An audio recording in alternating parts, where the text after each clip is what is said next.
what your mind does is it creates what we call success barriers.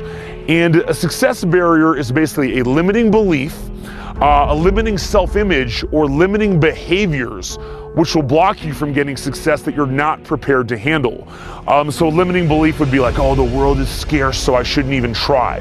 Or a limiting behavior would be like procrastination. And then of course you've got, I'm not good enough, I'm a fake, things like, just all this different stuff. And what they teach you in self-development is to overcome it, okay? To overcome your success barriers.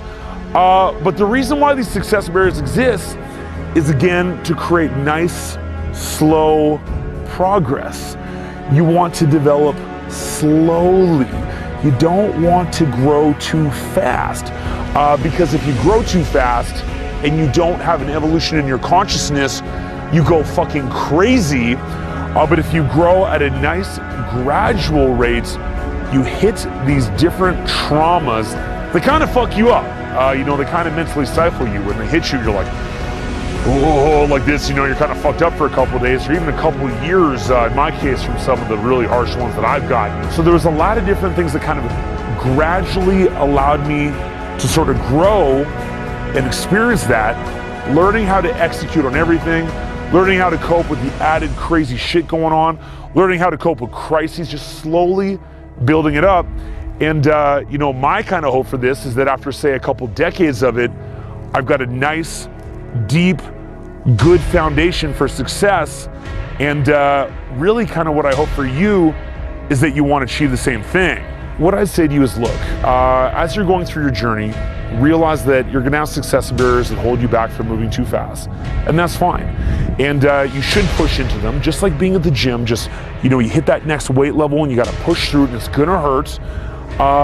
Just realize that those success barriers are there to help you though, just like how pushing that weight is there to help you as you develop thicker tendons, bigger muscles, is there to help you.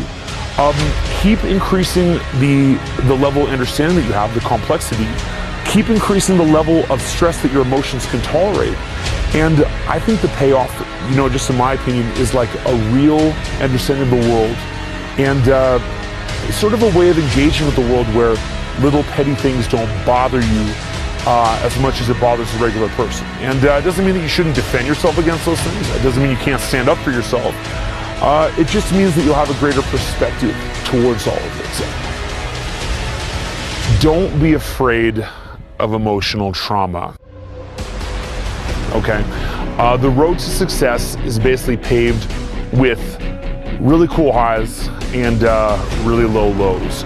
And the difference between an enjoyable journey versus a very painful journey is that when you realize the context of what's occurring, that basically your emotional immune system is actually building up and getting used to being hit harder and harder and harder, when you realize that your mind is being conditioned to understand deeper layers of complexity and to navigate a more complex landscape. When you realize that that's basically what's happening, when you're getting knocked and all that, that is what is going to make the journey a lot more enjoyable. What I think it ultimately comes down with is not being wounded. You can get hit, you can get hurt, but don't become a wounded human being. Adapt your behavior. Obviously learn how to navigate a more complex environment, but keep yourself open, keep yourself childlike, and enjoy the world, okay? View the bad things even as a lesson about what the world's all about. And just keep enjoying it. The world is only bad relative to some perfection that does not exist. So enjoy it for what it is, and just keep learning, keep learning.